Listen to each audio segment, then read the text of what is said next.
이제 계속하겠습니다. 구이에 대해서 정의천은 포항하고 용빙하하고 불하유하고 북망을 하면은 그러면 상을 얻는다.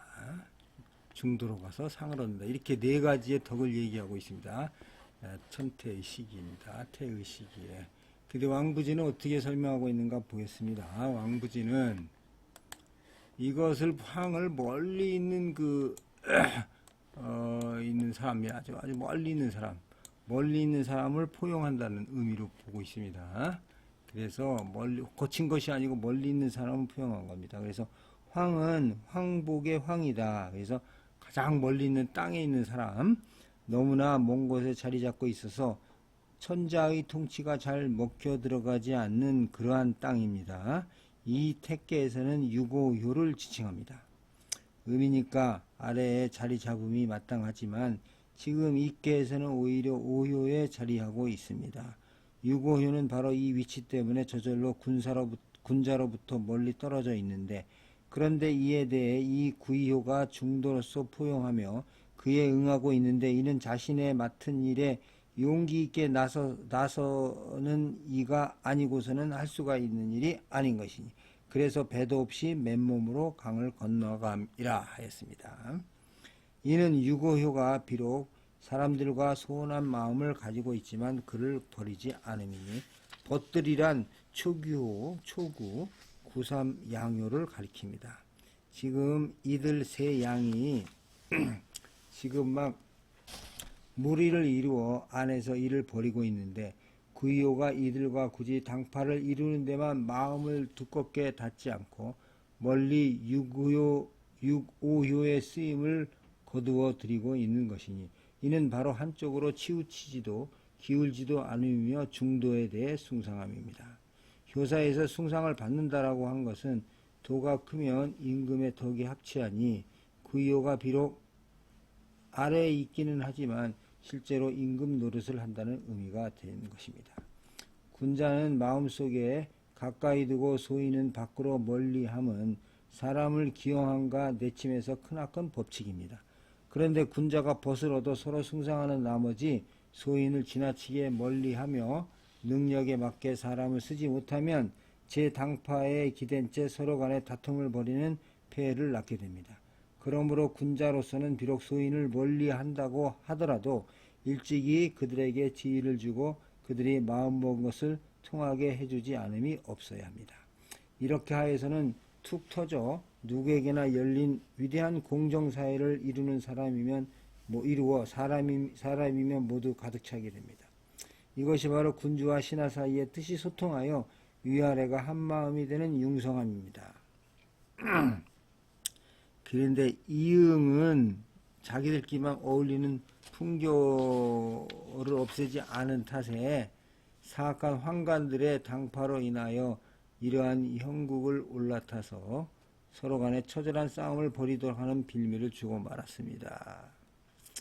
나아가 이것이 시대적 흐름을 이루고 사람들이 번갈아 가며 이를 따르게 되자 이후 당송을 지나 가까이는 명나라 마지막 두 황제, 즉 천제와 숭제까지도 이런 풍조가 계속되었습니다. 그리하여 당파 화란이 가열되어서 나라도 따라서 망하였으니 위대한 주역에 드리고 있는 교훈이 참으로 매섭다. 이렇게 주장을 하고 있습니다. 이응이라는 사람을 예를 들었는데 당파 싸움의 원조라고 할 수가 있죠. 중국 당파 싸움입니다. 이응은 동안시대 대신입니다. 대신. 자는 원래입니다. 하남성 출신인데 처음에는 효렴으로 등용되었는데 그 후 청주자사, 어양태수, 촉군태수를 영임하였고, 그가 부임할 때마다 그 밑에 속하게 될 관리들은 그가 부임한 뒤가 두려워 관직을 버리고 도망을 칠 정도로 강직하고 청렴한 인물이었습니다. 오한 교위에 임명되어 선비족의 침입을 물리쳤는데 그가 가는 곳마다 적들이 멀리서 그 소식만을 듣고도 두려움에 떨며 굴복하였다고 합니다. 이응은 두 차례에 걸친 당고의 화의 중심이 있던 인물입니다. 그가 사회 교위가 되어 당시 권력을 쥐고 온갖 악행을 저지르던 환관들을 징계하게 되었습니다. 그러자 궁궐의 환관들이 그를 만날 때마다 허리를 잔뜩 구부리고 숨조차 못 쉴 지경이었는데 그들은 엄물으시며 감히 다시는 궁성을 출입하지 못하였습니다. 이리하여 이응은 환관들로부터는 극도의 깊이 인물이 된 반면 많은 지식인으로부터는 경배와 옹호를 받았습니다. 그래서 당시의 그 지식인들은 시중의 말을 이용하여 천하 사람들이 본보기는 이응이고 강한 억압을 두려워하진 인물은 진번이며 천하 사람들 가운데 가장 건출한 인물은 왕창이다 라고 할 정도로 이응을 갖다가 받들었습니다. 그러나 이응이 이런 그 지식인들에게 미치는 영향력이 크면 클수록 환관들에게는 그만큼 죽여야 할 인물로 각인이 됐습니다. 그래서 연희 9년 이응이 환관의 무리를 결집하고 살인을 교사하던 방사 장성을 붙잡아 죽이는 바람에 그는 지식인들과 그 학생들을 결집하여 당파를 결성하고 조정을 비방하여 풍속을 해친다는 제목으로 종신 금고형에 처해졌습니다. 나중에 그러니까 뭐 사면을 받아서 이게 그 환관의 그 계략에 빠진 거죠. 나중에 사면을 받아 고향으로 돌아가서 죽을 때까지 벼슬을 하지 못하게 되었습니다. 이때 이응과 함께했던 당인 약 200여 명도 같은 처벌을 받았습니다. 이것이 1차 당고의 난이라고 합니다. 동안 당시 세상 사람들은 이응, 순익, 두밀, 왕창, 유우, 위랑, 조전, 주우 등을 팔준이라고 해서 뛰어난 인물이라고 했죠. 환관의 무리들과 어떤 대척점을 이루고 있었습니다. 제1차 당고의 난부터 3년 뒤에 건령 2년에 진봉과 두무를 피살하고 이응을 직책에서 밀어낸 환관들은 제2차 당고의 난을 일으켰습니다. 이들은 팔준, 팔극, 팔고 24위인이 당파를 이루어 반역을 꾀한다는 날조된 이유를 내세웠는데 이때 이응과 두미를 비롯한 100여 명의 인사가 투옥되어 치조를 받다가 사망을 하였고 700여 명에 이르는 인사들이 금고형에 처해졌으며 그 지식인 그 태학생 1000여 명이 체포되었습니다. 이 박해는 중평 원년까지 장장 15년 동안 계속됐는데 이때 지식인이 얻은 대환란이었습니다. 이런 당파가 그 명나라 송나라 계속 된 거죠. 그래서 송나라에서도 그 조하유를 누가 탄핵을 했지 않습니까? 그런 것이 바로 이 주역을 이렇게 보면은 우리가 그런 행동을 하지 말아야 되는데 그렇게 했다 이렇게 보여집니다. 자, 그러면 9.3 보겠습니다. 9.3은 무평불피입니다. 평평하면서 기울지 않은 것이 없고 무왕불복 가면서 오지 않는 게 없고 간정무구 도리를 간정이라는 것은 어렵게 도리를 지키면 허물이 없고 물휼 믿음을 근심하지 않으면 허물이 없고 그 물휼 믿음을 근심하지 않으면 어식유복 먹음에 복이 있습니다. 물휼 기부 그 믿음을 걱정하지 않으면 먹는데 복이 있다. 상당히 어려운 말이죠. 이게 이 지천대개가 그 괴는 좋은데 교사는 상당히 어려운 말로 막 이렇게 있습니다. 그리고 구체적으로 이게 뭐 길흉이 안 나오고 이렇게 복이 있다 이런 식으로 나오니까 쉽지 않은 겁니다. 자, 9.3입니다. 주자입니다. 앞으로 중을 지나치니 태가 극에 이르러 비가 오려고 하는 때입니다. 휼은 근심함이고 부는 기대에 대한 믿음입니다. 점치는 자에게 어렵게 여기고 정을 지키면 허물이 없어 복이 있을 것이라고 경계하고 그 내용 그냥 단순하다고 이렇게 보는 겁니다. 주자는. 자, 정의천 선생 보겠습니다. 정의천 선생. 정희천 선생 93입니다. 3은 태의 가운데 거하고 여러 양의 위에 있으니 태가 성한 것입니다. 물건의 이치는 고리를 따라 도는 것과 같아서 아래에 있는 것은 반드시 위로 올라가고 위에 있는 것은 반드시 아래로 내려오니 태가 오래되면 반드시 비색해지는 것입니다.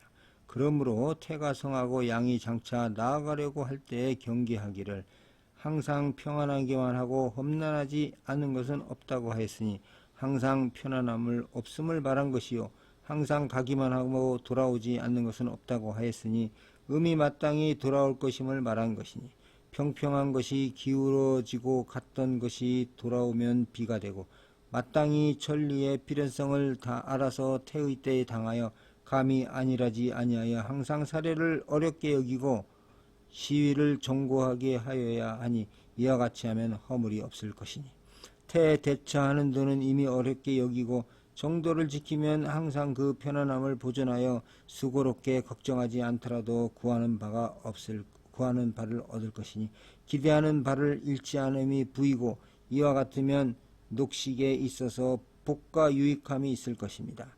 복식이란 복지를 이르니 태에 잘 대처하는 자는 복을 누릴 수 있는 것이니 덕과 선이 날로 쌓이면 복록이 날로 이르니 덕이 녹보다 더 많으면 비록 성하더라도 가득한 것은 아닙니다. 예로부터 융성할 때에 도를 잃지 않고서 상패하는 자는 있지 않았습니다. 이렇게 주석을 하고 있습니다. 자, 그러면 이 점에 대해서 왕부지의 해설은 자,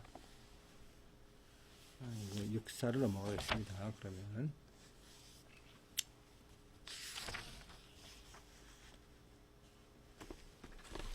자, 육사는 편편입니다. 편편 불부이 기린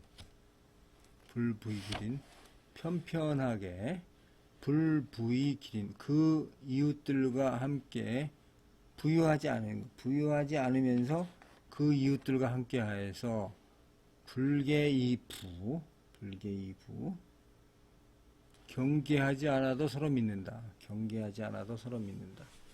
그래서 편편이라는 건 빨리 이렇게 뭐 난다는 뜻인데요. 자, 편편이 부유하지 않으면서 이웃들과 함께하여 경계하지 않으면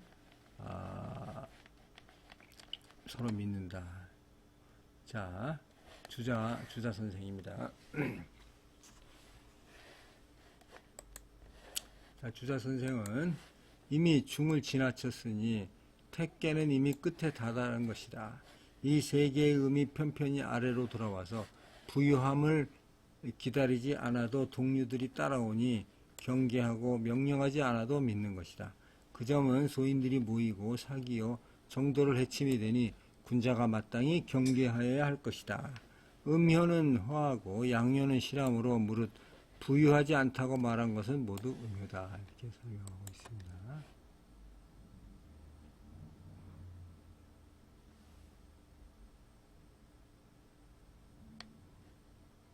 자,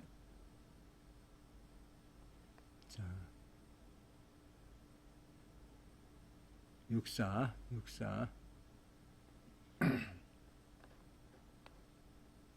육사가 두 번 나왔군요. 육사입니다. 자, 그러면 육사에 대한 정희천 선생 보겠습니다. 육사는 태가 중을 지난 곳에 처하고 음으로 위에 있어서 뜻이 아래로 돌아감에 있으며 위에 두음 또한 뜻이 아래로 나아감에 있습니다. 편편은 빨리 나아가는 모습이니 육사가 편편히 아래로 나아가서 그 이웃들과 함께하는 것입니다. 리는 그 동료인이 우와 상을 이룹니다. 사람이 부유한데 무리가 따르는 것은 이익 때문이고 부유하지 않는데도 따르는 것은 뜻이 같기 때문입니다. 세 음이 모두 아래에 있는 물건인데 위에 거함은 바로 실을 얻은 것이니 그 뜻이 모두 아래로 가고자 하는 것이니 그러므로 부유하지 않은데도 서로 따라서 굳이 경계하여 말하기를 기다리지 않고 성의가 서로 합하는 것입니다. 음과 양이 오르고 내리는 바로 시운이 비색해지고 통태해지는 것이니 혹 사기고 혹 흩어짐이 떳떳한 이치이니 태가 이미 중을 지났으면 장차 변하게 되는 것입니다. 성인이 삼효에서 오히려 어렵게 여기고 정도를 지키면 복이 있다고 말씀하셨으니 삼은 장차 중이 되려 하고 경계할 줄 알면 보존할 수 있지만 사는 이미 중을 지났으니 이치상 반드시 변합니다. 그러므로 오로지 시종 반복하는 도를 말하였고 오는 태의 주체이기에 다시 태에 대처하는 리를 말한 것이다. 이렇게 설명을 하고 있습니다. 자, 육사에 대한 왕부지 설명 보겠습니다. 왕부지. 편편이라는 것은 홀홀 날아가 버리는 모습이다. 양은 크고 음은 작은데 작은 이는 부유하지 않다. 육사효는 하나의 음이 처음으로 일어난 것으로서 제 위를 차지하고 있습니다. 그래서 이제 가난하면은 이르지 않고 있는데 그러나 오직 유고호, 상육호와 이웃을 이루고 있기 때문에 부유하지 않음을 이룹니다. 육사호는 물러남의 효에 처해 있으면서 양들과 밀접히 가까이 있습니다. 그래서 홀홀 날아가려고 함이 그 본래의 뜻함이 아니고 아래로 초구효와 응하면서 경계하지 않고 스스로 믿는다는 것입니다. 믿는다는 것은 세 음효가 모두 아래에 응하면서 다른 뜻을 품고 있지 않다는 뜻이 되겠습니다.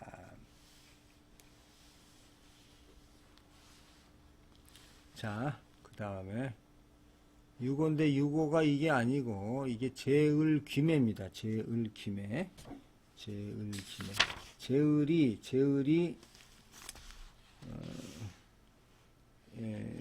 제을이 귀매 여동생에게 시집을 보내 여동생을 시집 보내 제을귀매 되나 모르겠어요. 한번 써보겠습니다.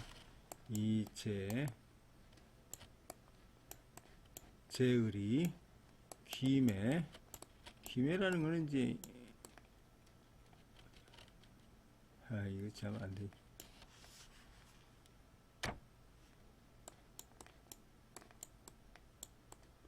제을이 여동생을 시집 보낸다. 제을이 여동생을 시집 보내니까 이지원길이다. 그래서 이로써 복을 받을 것이며 이지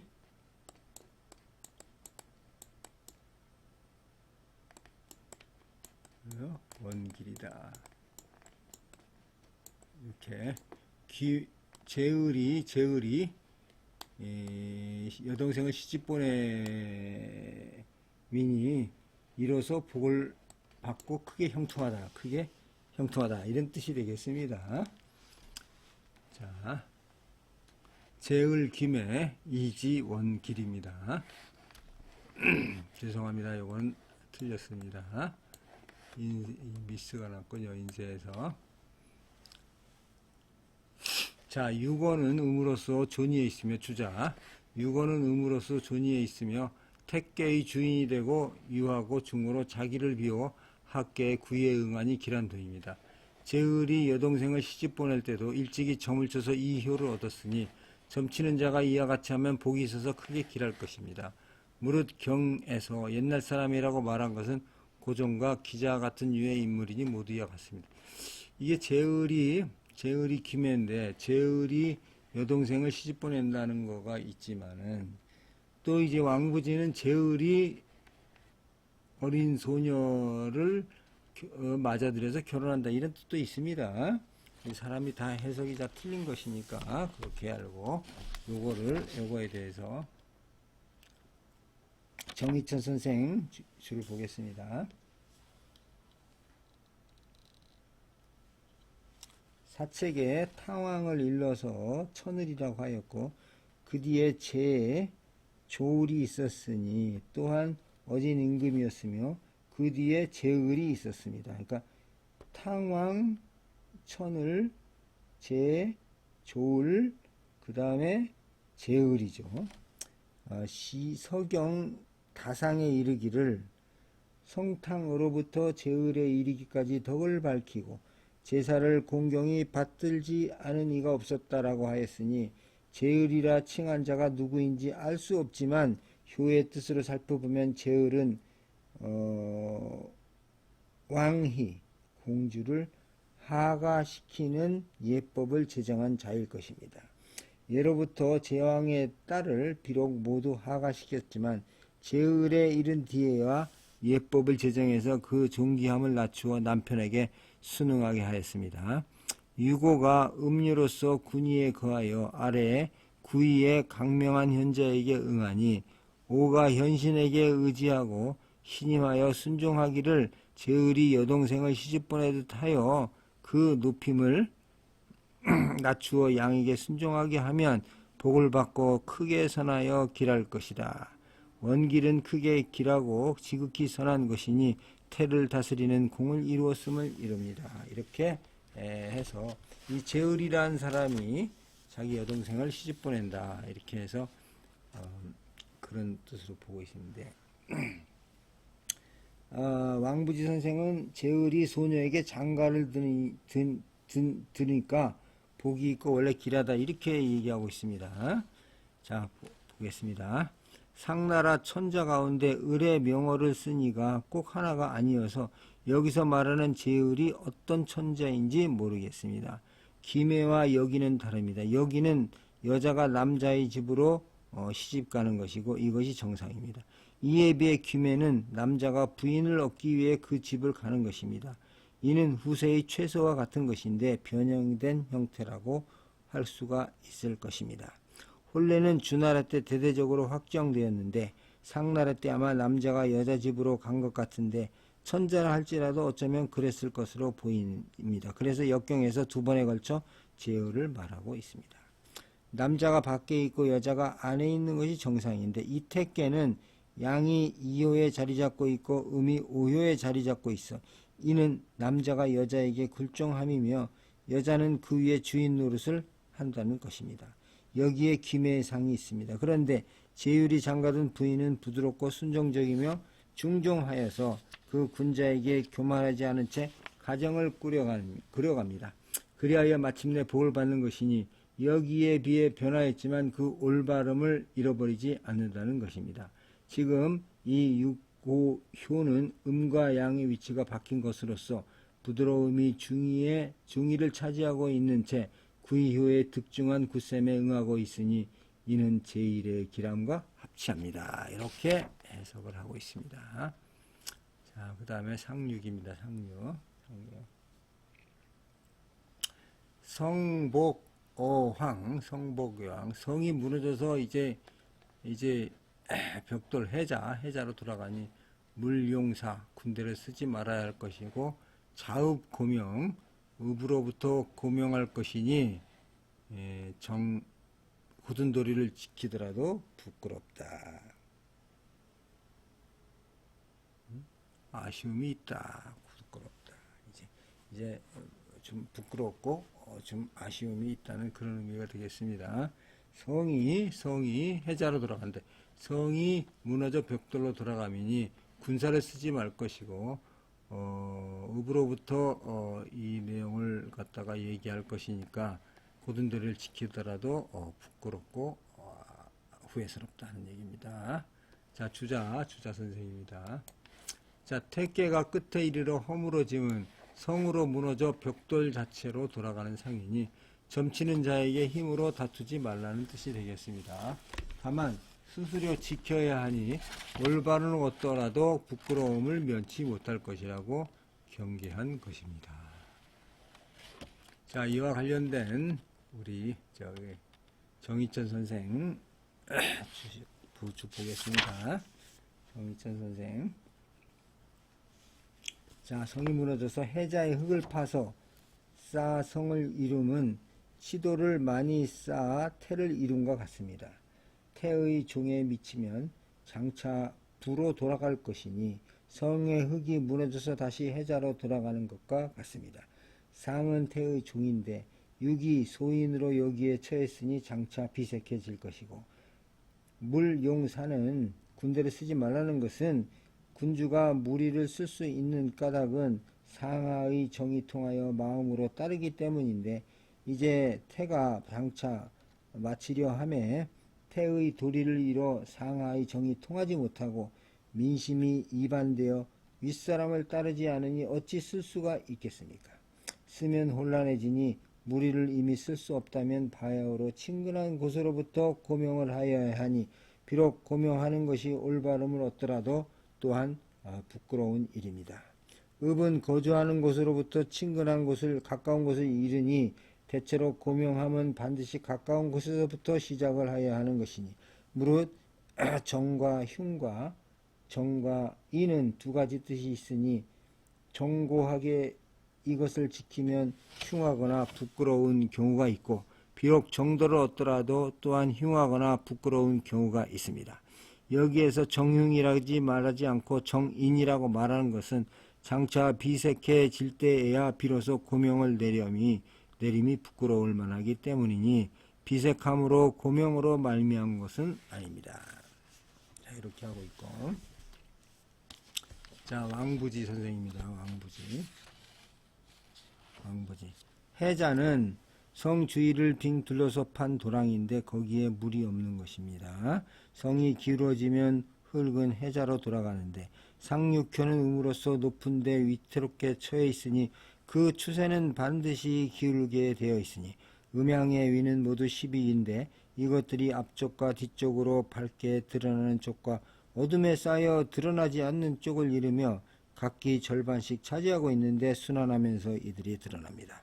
이 과정을 보면 음이 기울어졌다 들어갔다 가는 추세를 타고 장차 돌이켜서 아래로부터 흥기하는데 택계에서는 세 양이 아래에 여러 켜를 이루어 쌓아 있으면서도 밖으로 음을 핍박하고 있는데 상륙효에 이르러서는 이미 너무 멀리 떨어진 변방이어서 평안함을 회복할 수가 없는 것입니다. 그래서 급격하게 갔다가 또한 반드시 되돌아오는 것이니 이는 소인의 질병이 이미 극심함을 지나고 추세상 다시 일어나게 되어 있는 상이니 그러니 주역은 소인의 도모함을 위한 것이 아니기 때문에 이러한 상황이 음에게 행운이 된다는 것이 아니라 단지 양에게 경계하고 있을 뿐입니다. 말하자면 음이 장차 회복할 것이니 더불어 싸워서는 안 되고 마땅히 고을 사람들에게 경계하라고 알려주어 틀림없이 이루게 되어 있는 환란을 안에서 대비하도록 해야 하는 것입니다. 그러나 급격하게 이루어진 추세니 이미 만회할 수가 없어서 비록 정해진 명을 알려주어 고든도리를 지킬 수가 있지만 역시 부끄러움이 남게 되어 있습니다. 정을 쳐서 이 효를 얻은 사람은 시와 세가 이러하니 효의 밖에서 의미를 살펴야 하는데 구삼효에서 갓난 신고함 속에서 고든도리를 지켜서 길하다라고 한 것은 바로 이를 두고 한 말입니다. 자, 이렇게 해서 우리 택계를 마치도록 하겠습니다. 자, 감사합니다.